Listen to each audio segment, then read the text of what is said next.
Hello बच्चों, winter vacation हुआ है आप लोगों का। तो प्रिंसिपल सर का आदेश है कि आप लोगों को आप घर पे हो, आप घर पे कुछ पढ़ाई करते रहो। इसके लिए मैं आपके लिए बना रहा हूँ क्लास 8 वालों के लिए, जो 8 ये तक में भी हो गया था। 8B जो चैप्टर है, उस चैप्टर को मैं थोड़ा पढ़ाने जा रहा हूँ। Please listen to me and I will try to brief knowledge about sphere, sorry, about square.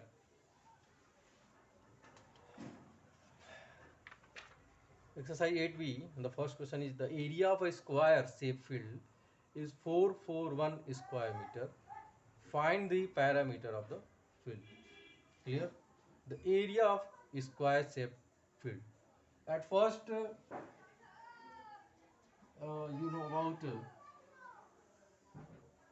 square.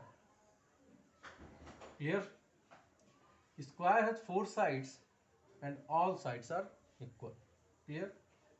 Square has 4 sides and all sides are equal. If all sides are equal, if you assume this side A, then you can say that this side will be A and this side will be A and this side will be A. Clear? If you find the parameter of square, अगर आप वर्ग का parameter find out करोगे तो क्या होता है, इन sides का हम सम कर देते हैं। क्लियर है? तो parameter of square is equal to side of sum, या आप कह सकते हो 4 × A। क्लियर? दोनों सही है।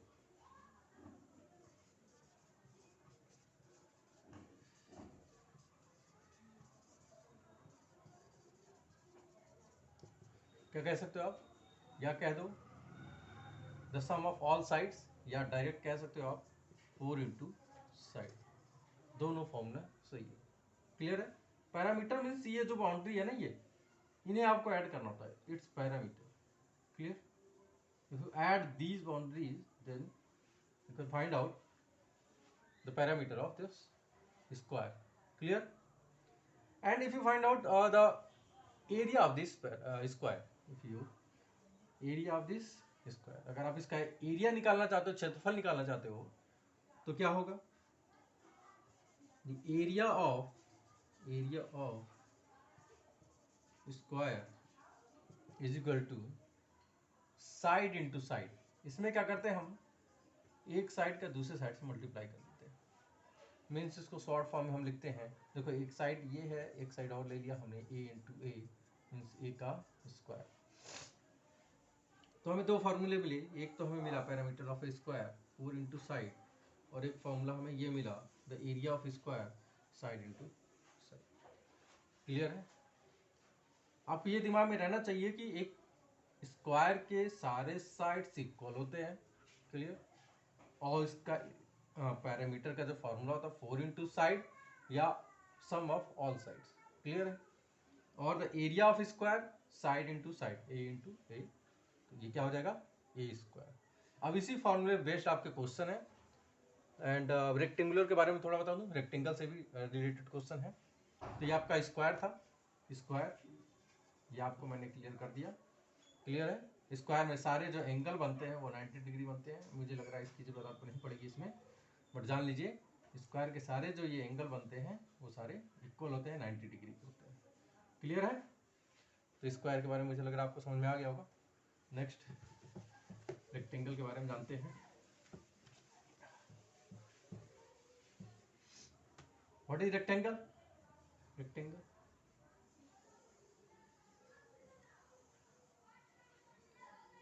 rectangle means opposite sides are equal. rectangle opposite sides are equal means if this side A, then this side will be A, because definition of rectangle opposite sides are equal. Then you can say that If this side A, this side will be A. If you assume this side B, then you can say that this side will be B, because opposite sides are equal. Clear? ये इसका definition. अब इसका भी जैसे हमने square का parameter find out किया और एरिया फाइंड आउट किया, इसका भी हम देख लेते हैं। तो देखो पैरामीटर, इसमें भी बाउंड्रीज है जो ना, ये दिख रहा हो, इनको ऐड कर देते हैं, इसको ऐड कर देते हैं, आपको पैरामीटर मिल जाता है। तो parameter of rectangle is equal to, ठीक है, पैरामीटर है तो दोनों चारों साइड को जब ऐड करोगे, adding 4 sides, then you will find 2 into A plus B, ये आपको मिलेगा। तो ये फार्मूला होगा parameter of rectangle, 2 into A plus B. 2 into A plus B बोलो, अगर इसको लेंथ ले लेते हो तो 2 इंटू, अगर इसको मैं ए की जगह क्या ले लूँ, एल ले लूँ, और बी की जगह बी रहने दो, एल इंटू बी, ठीक है। ए की जगह एल ले लूँ, जैसे ये लेंथ होता है, ये ब्रीथ होता है, ठीक है। तो इसको तुम फार्मूले को, इसको 2 इंटू एल प्लस बी भी लिख सकते हो। क्लियर है? तो formula 2 into L plus B, ये हो जाएगा आपका। अब मुझे इसका निकालना है क्या, ये तो पैरामीटर था, अब इसका एरिया निकालना। एरिया, ये जो एरिया है ना, ये एरिया होती है, ये वाला पार्ट। स्क्वायर में भी इसके अंदर का जो पार्ट होगा वो इसका मतलब होता है एरिया। पैरामीटर का सिर्फ मतलब क्या था, ये सिर्फ था, ये सिर्फ इससे मतलब था, ये बाउंड्री जो है, और कुछ नहीं था पैरामीटर में। एरिया में क्या है, उसके अंदर की जो ये पूरा है स्पेस, इसको फाइंड आउट करना एरिया कहलाता है। क्लियर है? तो area of rectangle, area of rectangle formula क्या हो जाता है, एल इंटू बी। क्लियर है? L into B, L into B, L का मल्टीप्लाई बी से कर दीजिए, इसमें आपका क्या मिल जाएगा, रेक्टेंगल का एरिया मिल जाएगा। तो हम समझ चुके एरिया स्क्वायर का भी और रेक्टेंगल का भी, पैरामीटर स्क्वायर का और रेक्टेंगल का, ये फार्मूले हैं, ये आप नोट डाउन कर लेना। ये कॉपी आपको कंप्लीट होनी चाहिए, जब भी आपका स्कूल ओपन होगा मैं आपकी कॉपी सारी चेक करूंगा, तो ये आपका कंप्लीट होना चाहिए। और जो मैंने समझाया रेक्टेंगल के बारे में डेफिनेशन में, 1-2 बार वीडियो देख लेना, डेफिनेशन भी मैंने बता दिया, वो डेफिनेशन भी लर्न होना चाहिए सभी को। फर्स्ट क्वेश्चन देख लेते हैं इसका, इसमें ज़्यादा क्वेश्चन नहीं, 5 ही क्वेश्चन है, तो 1-2 क्वेश्चन में बताऊंगा, उसके बाद आप कर लीजिएगा। फर्स्ट क्वेश्चन कह रहा है the area of square shaped field is 441 square metre. At first इसने कह दिया क्वेश्चन में द एरिया ऑफ, एक्सरसाइज कौन सा, exercise 8B, question number first, the area of a square field given है आपका 441। क्लियर है? The area of square field दे रखा है 441। फाइंड आउट क्या करना है, find the parameter of the field. अब देखिए मैंने एक स्क्वायर, देखो फिगर जरूर बनाया करो, फिगर से थोड़ा सा कॉन्सेप्ट क्लियर होता जाता है, तो फिगर हमेशा बनाओ। Area of square means, area of square मतलब ये पूरा दिया हुआ है आपका, ये चीज दी हुई है। क्लियर? अभी हमने पढ़ा कि जो स्क्वायर का एरिया होता है वो क्या होता है, द एरिया ऑफ स्क्वायर क्या होता है, एरिया ऑफ स्क्वायर अभी हमने फॉर्मूला पढ़ा था। एरिया ऑफ स्क्वायर क्या होता है बताइए आप लोग, साइड इंटू साइड, या इसको कह सकते हो a square. Clear? According to question आप देख रहे हो, it's given the area of a square field 441, it's given. जो ये एरिया जो है वो गिवन है, वो दिया हुआ है। तो आप ये जो फॉर्मूला उसके अकॉर्डिंग देखो, इसमें ये चीज कहाँ लिखी हुई है, द एरिया ऑफ स्क्वायर, देखो यहाँ लिखी हुई है द एरिया ऑफ स्क्वायर, और इसकी वैल्यू जो है गिवन है, इसकी वैल्यू गिवन है, तो जो तुम्हारा फॉर्मूला उसमें पुट अप करो, जो वैल्यू गिवन है उसको पुट अप करो उस जगह। The area of square field 441, then you can put up this value. Clear है? 441 is equal to, side into side लिखो या ए स्क्वायर लिखो, बात एक ही हुई। तो मैं साइड इंटू साइड ही लिख ले रहा हूँ, दोनों लिख देता हूँ, साइड इंटू साइड लिख दो या ए स्क्वायर लिख दो। क्लियर है? 441 इज इक्वल टू क्या हो गया, ए का square, A square equal to क्या हो गया 441। अच्छा अब स्क्वायर रूट निकालना, स्क्वायर रूट हमने आपको बताया था कैसे निकालना। तो स्क्वायर रूट जो मेथड है, डिविजुअल मेथड से निकाल लीजिए, या फिर आप फैक्टराइज मेथड से निकाल लीजिए, जैसे भी निकालना हो आप निकाल के इसको कर लेंगे। चलो डिवीजन मेथड को बता देता हूँ। डिवीजन मेथड में कैसे करते हैं, क्या करते हैं इसमें, 4 पहले पेयर बनाते हैं बैक साइड से, पेयर बनाओ, अपोजिट बैक साइड से पेयर बनेगा, ये पेयर बना, ये सिंगल बचा। अब ये सिंगल है तो आप ऐसा टेबल लोगे, जो भी टेबल लोगे उसको उतनी टाइम्स पढ़ोगे, तो 2 2 जा 4, इसको ऐड कर देते हैं, इसको क्या करते हैं ऐड कर देते हैं, ये कट गया, ये 4 1, अब ये ऐड हो गया। अब देखो कितनी टाइम्स हम ले जाए कि आ जाए, तो 1 टाइम्स, देखो 1 टाइम्स, क्लियर है, देखो ये आ गया 41, ये कट गया। तो ये स्क्वायर निकालने का तरीका है, आप स्क्वायर को कैसे निकाल सकते हो। ये 21 मीन्स ये 21 का क्या है, स्क्वायर है, ठीक है। तो ये क्या हो जाएगा, 21 का square equal to A square, then you can write this A is equal to 21, clear है। इसमें भी 2 है, 2 2 हटा देना आप, ए इक्वल टू डायरेक्ट 21 हो जाएगा, क्लियर है, बात समझ में आ गई आपको। ए स्क्वायर 21 का स्क्वायर, स्क्वायर से स्क्वायर हट जाएगा और ये क्या आ जाएगा 21 आपका आंसर आ जाएगा, क्लियर है।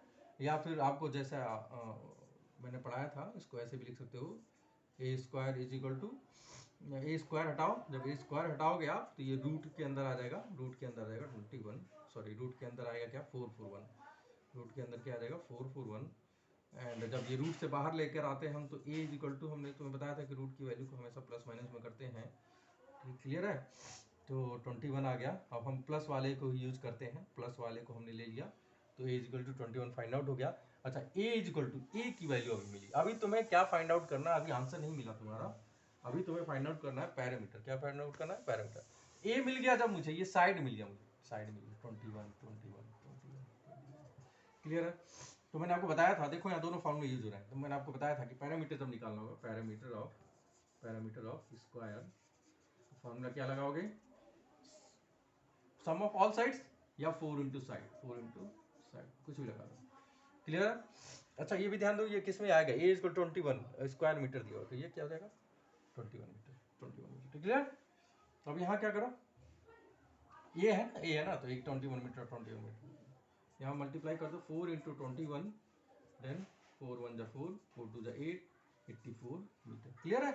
इनको इनको देखो ऐड भी करोगे तो 84 मीटर ही आएगा। तो ये पैरामीटर, मतलब मान लो ये तुम्हारा कोई एरिया है जो कि स्क्वायर के जैसा है, और तुम्हें चारों तरफ से कुछ वायर लगानी है, कितने वायर लेकर आओगे, तो वायर कितनी लेकर आओगे, इनको इनको इनको इनको आप नाप लो, मेजर कर लो, मेजर करने के बाद उनको ऐड कर लो, और वो जाओ मार्केट से परचेज करके लाओ, उतना आपका वो कवर कर लेगा एरिया, क्लियर है।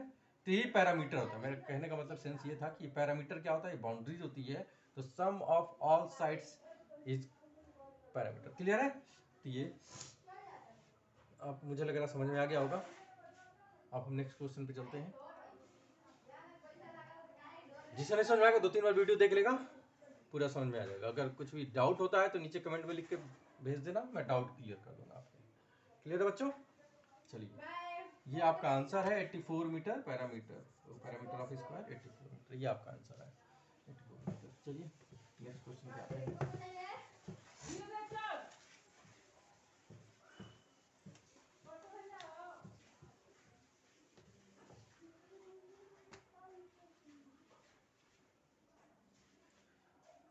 नेक्स्ट क्वेश्चन कह रहा है the ratio between length and breadth of a rectangular garden, question number second.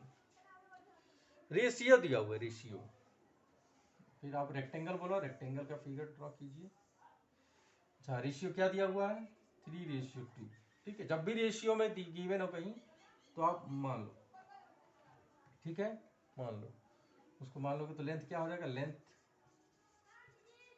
क्या हो जाएगा 3x, एंड ब्रेथ क्या हो जाएगा,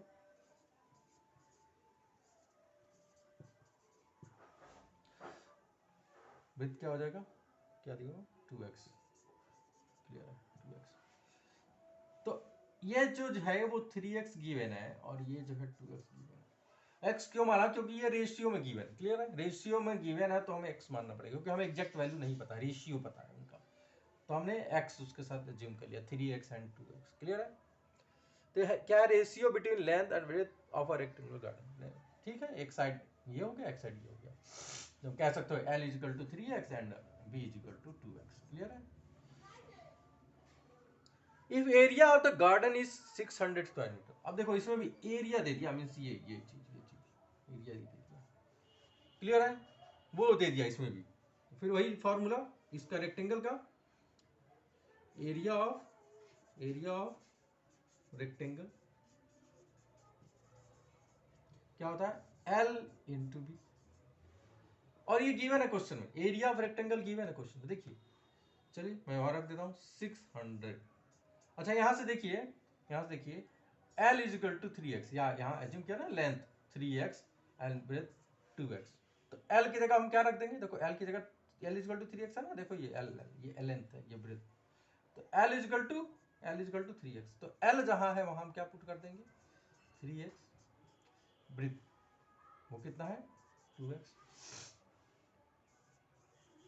विल सॉल्व इट, 3 2 जा 6 और x का जब मल्टीप्लाई करोगे, multiply both terms, then you will find 6x square, clear, then x square is equal to 600 by 6, you will divided this, you will get x square is equal to 100, then again you will write this x is equal to root 100, and you can say that x is equal to plus minus 10, clear। Find its length and width, आपको length और width ये find करना है, क्योंकि ये ratio में given था 3:2, clear है। तो हमें क्या फाइंड करना है, लेंथ।